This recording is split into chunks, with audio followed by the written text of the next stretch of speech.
Salut, c'est Thibaut. Avec ma femme, nous avons rénové une maison abandonnée pendant 2 ans pour en faire la maison de nos rêves. Si vous découvrez ma chaîne, sachez que je suis passionné du sujet maison connectée et je partage régulièrement mon expérience sur les sujets de rénovation et décoration d'intérieur. Aujourd'hui, je vous partage 60 idées inédites à réutiliser chez vous lors de votre projet de rénovation.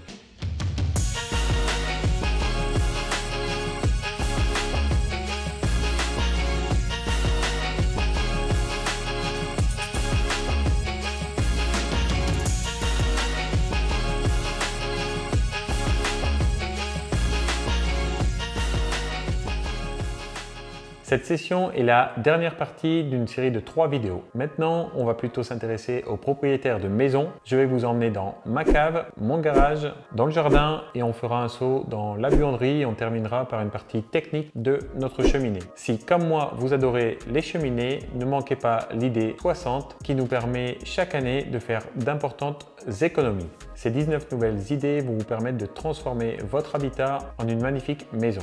Démarrons dans le vif du sujet. Vous faites construire ou alors vous rénovez, vous avez entrepris de gros travaux de rénovation. Mon conseil, prévoyez dès maintenant des gaines d'attente pour relier un jour des panneaux photovoltaïques à votre cave. Dans une cave bien ventilée à température constante toute l'année, votre onduleur aura une meilleure espérance de vie. Sachez que dans une installation de panneaux photovoltaïques, ce sont les onduleurs qui sont les moins résistants. D'ailleurs, dans notre contrat, notre onduleur est garanti 10 ans alors que les panneaux sont garantis 25 ans. Comme d'habitude, bien anticipé, le passage des gaines sera simple à réaliser. Idée 43 sur 60, nous y sommes. Quand j'ai commencé à réfléchir au plan de notre maison, j'ai très vite envisagé d'installer un verre sur cave à l'entrée de la maison. Ma femme ne voulait pas et je lui ai répondu que ce n'était pas négociable. Finalement, aujourd'hui, elle adore et j'ai bien fait d'insister. C'est même elle qui demande à allumer la cave à vin quand les invités arrivent. C'est fun, c'est facile d'entretien et franchement, ça fait un réel effet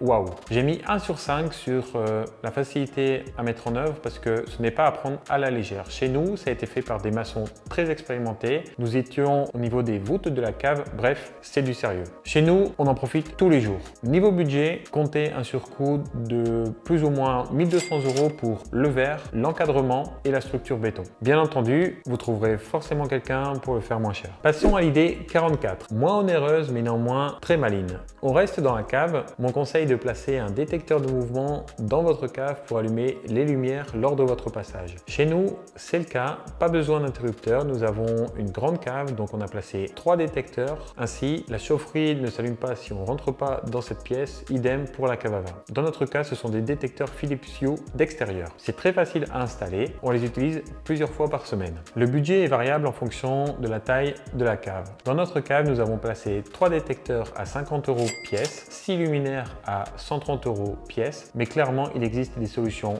moins chères en Philips Hue. Idée 45, elle est toute simple. Vous avez une pelouse, pensez à l'arrosage automatique de votre pelouse. Moi j'ai 2 fois 100 m² et j'ai installé mon système tout seul. Je ne le regrette pas car une fois terminé en avril 2022, nous n'avons quasiment pas eu de pluie pendant les 6 mois qui ont suivi. Je ne le regrette pas alors que nous sommes plutôt dans une région humide. Mes remarques sur mon système d'arrosage. Le système a un coût même si vous le faites vous-même. Il faut compter les raccords, les tuyaux, les buses et les programmateurs. En plus de cela, il faut enterrer au préalable des citernes d'eau de pluie car oui, ça va de soi, on va arroser l'été, l'eau récupérer l'hiver. Nous avons chez nous 23 ml d'eau et ce n'est pas trop pour une surface de 200 m² de pelouse. Il faut également compter un groupe hydrophore à haute pression car le filtre altère la pression de l'eau et ça, c'est basé sur mon expérience. Donc vous avez un départ du groupe hydrophore en Y avec un tuyau avec filtre qui part vers la maison et un tuyau qui part vers le jardin. L'installation est accessible à tous, mais comme d'habitude, il faut l'anticiper. L'usage est quant à lui régulier en été pour préserver la pelouse. Niveau budget, en fait, je n'ai pas fait mes comptes détaillés, mais j'ai dépensé plus ou moins 1 000 € pour mes 200 m². Je parle ici juste du système d'irrigation. Je n'ai pas compté les citernes ni la pompe haute pression. Idée suivante, en 2022, on ne tombe plus sa pelouse. On n'utilise plus d'essence pour entretenir le jardin. Tout est électrique. Donc, prévoyez au minimum une alimentation électrique dans votre jardin pour recharger votre robot tondeuse. Prévoyez bien entendu le Wi-Fi dans votre jardin.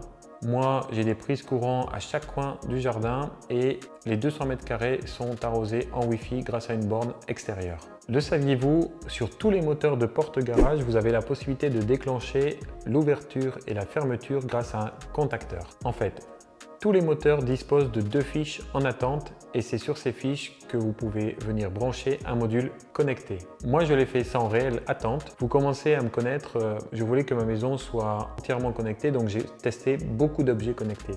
Et je vous partage uniquement les plus utiles. En fait, ce module porte de garage connecté, ça coûte 30 € et c'est génial. Je peux ouvrir la porte de garage avec mon Apple Watch et ça en fait l'application que j'utilise le plus sur ma montre. J'ouvre avec ma montre quand je suis à 400 mètres de la maison en voiture et c'est super pratique. Je l'ai dit, c'est l'application que j'utilise le plus sur ma montre. Le retour sur investissement est immédiat. Je parle du module de la porte, hein, pas de la montre. Idée suivante, pour moi, avoir la maison de mes rêves, c'était avoir un garage, avoir une cheminée, avoir un truc fun comme le verre sur cave et aussi avoir un miroir d'eau. Dans cette liste, je ne vous ai pas encore parlé du miroir d'eau.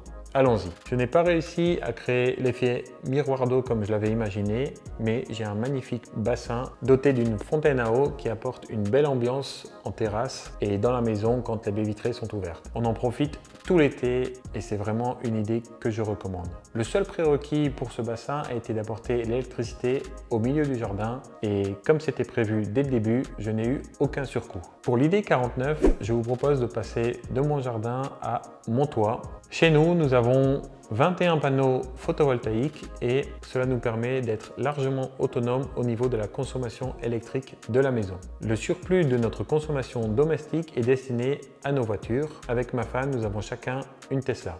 Ce surplus représente l'équivalent de 30 000 km par an en voiture électrique. Donc chaque année, on est autonome en électricité pour la maison et pour nos premiers 30 000 km. Ensuite, c'est l'électricité que l'on achète à notre fournisseur d'électricité. L'an dernier, nous avons acheté 2000 kWh car on a roulé 40 000 km sur l'année. Après cette intro à l'idée 49, la voilà l'idée. Nous avons un seul chargeur de voiture électrique alors que nous avons 2 voitures et c'est largement suffisant. Nous avons néanmoins prévu des attentes pour une seconde borne que finalement, de toute évidence, on n'utilisera jamais. On pourra utiliser cette attente électrique pour installer des batteries domestiques par exemple. Comptez 500 € pour une borne Tesla, la même que la nôtre, et ce sera à peu près le même prix pour la borne qui est recommandée par Amazon. Idée 50. Vous allez me dire, encore une idée où on doit anticiper des évolutions futures de la maison. Des gaines, des attentes, du câble audio.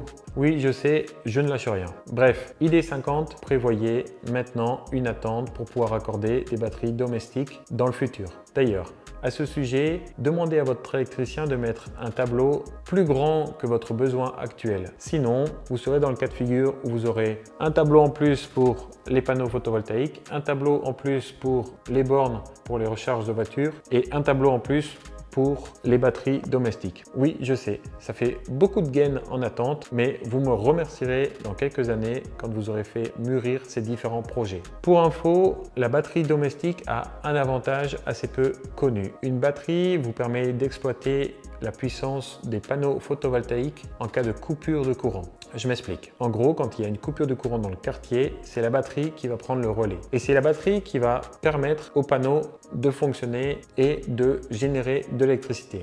Le cas échéant, vous avez beau avoir des panneaux photovoltaïques, si vous n'avez pas de batterie, les panneaux restent à l'arrêt. C'est rare, mais quand ça arrive, c'est pénible. Ça peut arriver après une tempête ou alors tout simplement des travaux dans le quartier. Ce qui a été notre cas par exemple cet été où on a eu plusieurs coupures de courant et nos panneaux photovoltaïques sont restés à l'arrêt même en journée. C'est facile à installer? Non. Donc anticipez au maximum. Au niveau de l'usage peut s'avérer quotidien.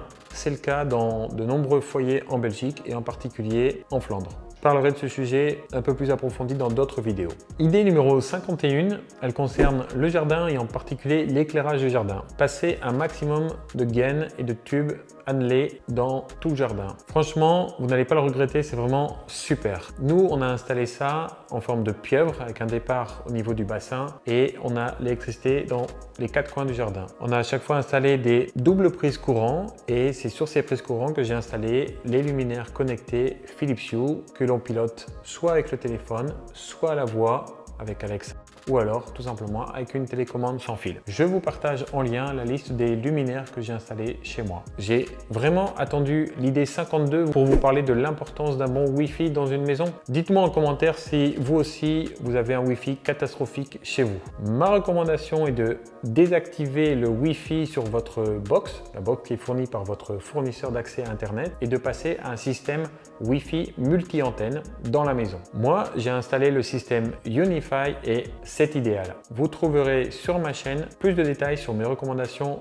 Wi-Fi. Si vous êtes encore là, c'est que vous avez vraiment un projet de rénovation en cours. Bravo, bravo, c'est que vous êtes motivé. Mon idée 53, elle est simple en fait. Pensez à installer une rallonge électrique avec enrouleur. Moi, je l'ai placé de façon à pouvoir l'utiliser dans mon garage, sur la terrasse ou dans le jardin. En été, je l'utilise toutes les semaines avec mon coupe-bordure et à l'automne, j'utilise beaucoup avec le souffleur aspirateur de feuilles. Grâce à cette rallonge, j'ai pu faire des économies. En effet, j'ai acheté plutôt des systèmes filaires versus des systèmes batterie qui parfois coûtent tout simplement 2 fois plus cher. Pour l'idée suivante, je reste dans le garage pour vous présenter mon établi. L'idée sous-jacente autour de mon établi est le système de barres aimantées que j'ai trouvé sur Amazon et qui permet de ranger mes outils et mes accessoires. Comme d'habitude, je vous partage le lien dans la description. L'idée 55 est une belle surprise dans mon garage. Nous avons fait installer un béton lissé dans le garage et à l'usage, nous nous sommes rendus compte que c'était très pratique d'avoir un sol lisse dans un garage car ça le rend beaucoup plus flexible et polyvalent. J'ai mis des roulettes sous des palettes et je stocke sur palettes du bois, divers matériaux et surtout mes outils. Et par exemple, pour notre crémaillère, comme tout était sur palette, on a pu très facilement tout mettre dans un coin et maximiser l'espace du garage. En résumé, garage égale revêtement lisse plus roulette. Je vous mets comme d'habitude un lien vers les super roulettes que j'ai trouvées pour mon garage. En 56, une petite idée à la fois fun et qui va vous permettre de recycler un vieux smartphone que vous avez dans vos tiroirs. J'utilise un vieux smartphone pour piloter ma maison connectée. Je m'explique. J'utilise ce téléphone en soirée pour mettre de la musique sur mes enceintes Sonos par exemple et je trouve que c'est plus confortable quand c'est relié à ce vieux téléphone versus mon téléphone personnel. Mon téléphone perso reste du coup libre sur toute la soirée. L'idée 57 est aussi une idée que j'ai appliquée chez moi et que je valide. J'ai demandé à mon électricien de me passer une gaine du tableau électrique vers ma façade, ce qui m'a permis d'installer un numéro de maison lumineux. La consommation est extrêmement faible. Le mien, je l'ai acheté auprès d'un artisan belge. Je vous partage ses coordonnées dans la description. Après le numéro de maison sur ma façade, je vous invite dans mon hall d'entrée. L'idée 58, un ruban LED encastré dans le mur.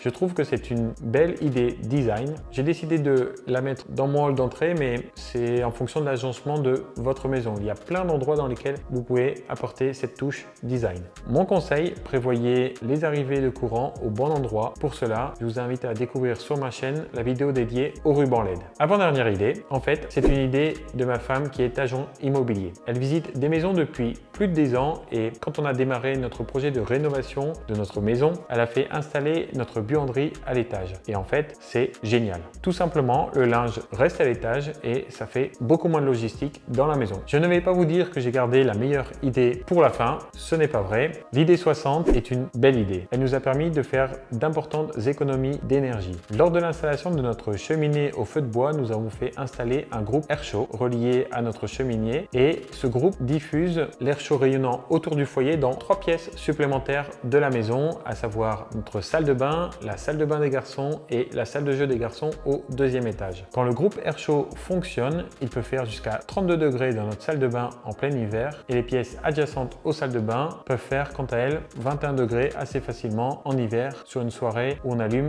la cheminée au feu de bois. Voilà pourquoi finalement on n'a jamais déballé notre vieux radiateur soufflant. J'espère que cette vidéo vous a plu. Si vous souhaitez en savoir plus sur mes expériences dans ma maison connectée, abonnez-vous à ma chaîne. Sur mon site airtibo.com, j'ai publié un document avec la liste complète de ces 60 idées. Il est conçu pour être utilisé comme un document de travail pour vos futurs projets de rénovation, donc n'hésitez pas à le télécharger. Dites-moi en commentaire les idées sur lesquelles vous souhaitez avoir plus d'informations. Je peux soit faire une nouvelle vidéo YouTube ou alors tout simplement répondre à vos questions à travers une courte vidéo publiée sur mon compte Instagram airtibo. Enfin, si vous comptez me piquer au moins une de ces idées, cliquez sur le pouce j'aime en bas de la vidéo. Je serai heureux si un jour je vois que j'ai aidé plus de 1000 personnes. Maintenant que vous avez vu cette série de 3 vidéos sur les 60 idées, je ne peux que vous recommander de regarder ma vidéo sur les 15 outils indispensables à posséder quand on a un projet de rénovation, que ce soit avec ou sans architecte, avec ou sans artisan. Car oui, même moi qui ai fait appel à 80 artisans pour rénover ma maison, je me suis très souvent servi de ces 15 outils et accessoires. À très vite.